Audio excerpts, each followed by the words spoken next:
Nous avons voulu en savoir plus sur l'étude du professeur Saroglou. Les conclusions de ses recherches ont-elles été correctement citées dans la brochure?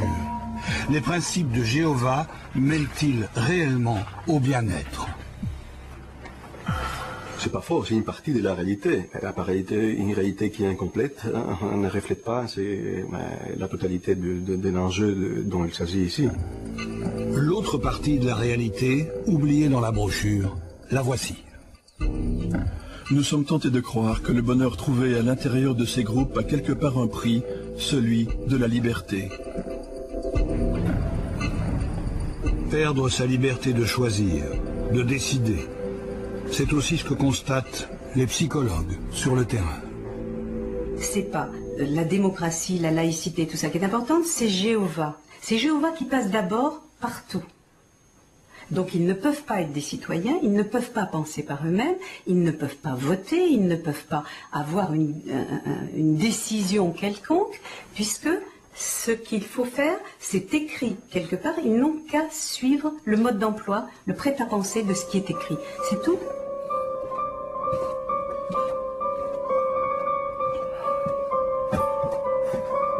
Cette soumission complète aux principes de Jéhovah, Jean-Marie Bastin la connaît bien.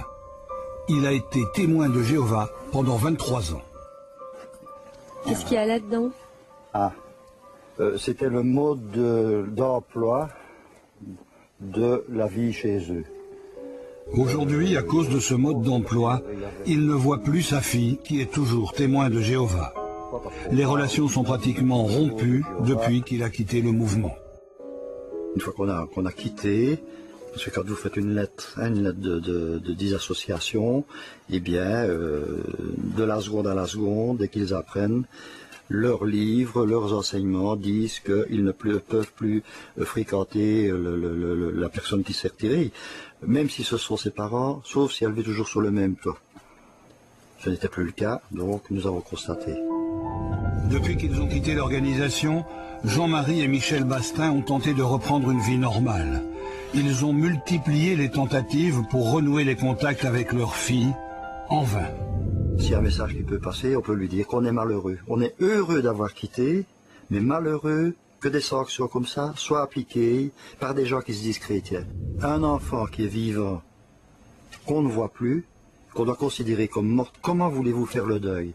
Il n'est pas question de faire le deuil, elle vit. C'est une atteinte à la liberté. D'ailleurs, la Convention des droits de l'homme proscrit ce genre de situation. Et c'est bafoué. Moi, j'estime que c'est triste pour une organisation qui se prétend chrétienne. Au siège national des témoins de Jéhovah de Belgique, les responsables reconnaissent l'existence de ces situations. Bien, les Saintes Écritures sont claires à ce sujet, mais nous laissons à chaque famille le soin de prendre sa décision. Nous ne l'imposons pas. Et si une famille décide de continuer à maintenir un certain contact, c'est sa propre responsabilité. Mais la menace d'être détruit à Armageddon pousse les fidèles à obéir aux directives rappelées dans ce livre en 2008.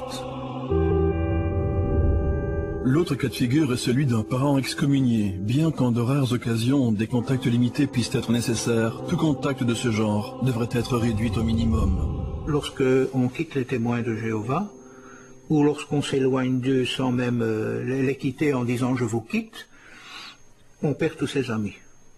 Et comme les témoins de Jéhovah disent qu'on ne doit pas se faire des amis en dehors d'eux, puisqu'on les perd eux, on perd tout le monde.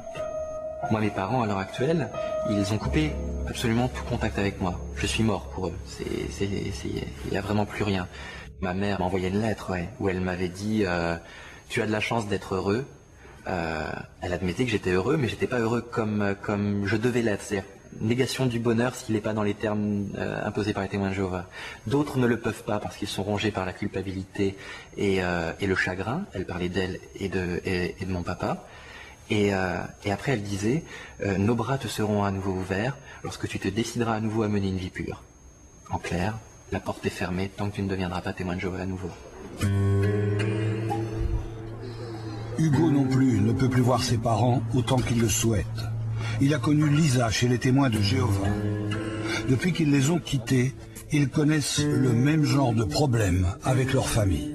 Il y a quelques mois, je veux dire, j'ai appris par ma sœur, en fait, que ma sœur Sarah, d'une fois qui est exclue, j'ai appris par elle que mes parents, on leur avait conseillé de ne plus avoir de contact avec nous. Ouais. Mais donc on avait des réunions de famille, je veux dire, rappelons ça comme ça, on se voyait, barbecue ou quoi, on se voyait tous ensemble. Maman, la dernière fois que j'ai été chez elle, c'était pour nettoyer. Et il y a un témoin de Jéhovah qui est arrivé, elle m'a dit, écoute, il faut que tu partes. Et j'ai dû faire le tour et être discrète quand je suis partie parce qu'il ne fallait pas qu'on nous voie ensemble, quoi. Nous sommes des dommages collatéraux. C'est un peu triste parce qu'on est des humains, on n'est pas du matériel qu'on a abîmé, mais voilà. Les dérives, si on peut dire, ne sont pas préméditées, je veux dire, quelque part. Et on s'en rend compte qu'il y a des dérives quand on quitte les témoins de Jéhovah, quand on est dedans. Oui, voilà, c'est tout à fait normal, je veux dire, de respecter les principes, quitte à faire peut-être du mal à d'autres, mais on ne s'en rend pas compte.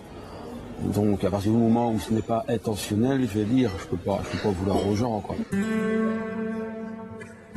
Parmi les victimes de ces ruptures familiales et sociales, une seule a osé attaquer en justice l'organisation des témoins de Jéhovah, en invoquant la loi sur la discrimination. Les témoins de Jéhovah ont gagné les premiers procès, mais la bataille juridique n'est toujours pas terminée. Il n'est pas question pour nous, et ça je crois que c'est très important pour mon client, de critiquer en soi le mouvement des témoins de Jéhovah. Ce qui est inadmissible, nous semble-t-il, c'est les consignes de discrimination qui sont données par les témoins vis-à-vis d'un ancien témoin qui a été exclu de la communauté. C'est la première fois que les témoins de Jéhovah sont accusés de discrimination devant un tribunal. Si la cour d'appel donne raison aux plaignants, les témoins de Jéhovah seront peut-être contraints de s'adapter pour ne plus être condamnés. Ce que mon client veut, c'est d'entendre un juge dire tout simplement les mesures prises par les témoins de Jéhovah à l'encontre d'un exclu sont discriminatoires d'une part, ordonner que cette décision soit publiée dans les différents écrits, les différents médias qui sont nombreux des témoins de Jéhovah, et véritablement, il ne demande pas de réparation financière. Autre domaine où les témoins de Jéhovah doivent composer avec la loi, les transfusions sanguines. Pas besoin d'une analyse théologique pour la comprendre ou l'expliquer. L'Écriture dit tout net qu'il faut s'abstenir du sang. Selon ce principe biblique, les témoins de Jéhovah ne peuvent accepter de transfusion sanguine même si leur vie en dépend. Dans les publications de la Watchtower, on assiste à un véritable culte du martyr. Dans ce document, distribué dans le monde entier, des enfants sont montrés en exemple. Tous ont refusé la transfusion. Presque tous sont morts. Du coup, dès 6 ans, j'étais prêt à mourir, et même à arracher l'aiguille, parce qu'on nous fournissait plein d'exemples dans les tours de garde d'enfants qui héroïquement avaient arraché l'aiguille de leurs bras, plutôt que d'avoir une transfusion sanguine. Et donc, moi, je voulais même, plus que ça, je voulais même avoir un accident, être mis dans une situation de risque, où ma vie était en danger, pour prouver ma fidélité à Jéhovah en refusant une transfusion sanguine. J'avais envie d'être mis dans la tour de garde comme un exemple. Quand un médecin se trouve face à un témoin de Jéhovah qui refuse la transfusion, il doit choisir entre deux logiques. Respecter le droit du patient à choisir son traitement ou suivre l'éthique médicale en donnant les meilleurs soins. Ma pratique à moi est de respecter le désir du patient, quelle que soit la raison de ce désir. Chez les enfants, la situation est évidemment totalement différente. Et chez les enfants, c'est l'éthique médicale qui prend le dessus et donc le médecin qui décide de faire ce qui est le mieux pour le patient au moment donné. En Belgique, une loi permet, si c'est nécessaire, de suspendre l'autorité parentale le temps d'administrer le traitement adéquat à l'enfant. Pourtant, les témoins de Jéhovah n'ont pas toujours tort de refuser la transfusion. Aujourd'hui, de nouvelles techniques permettent de l'éviter.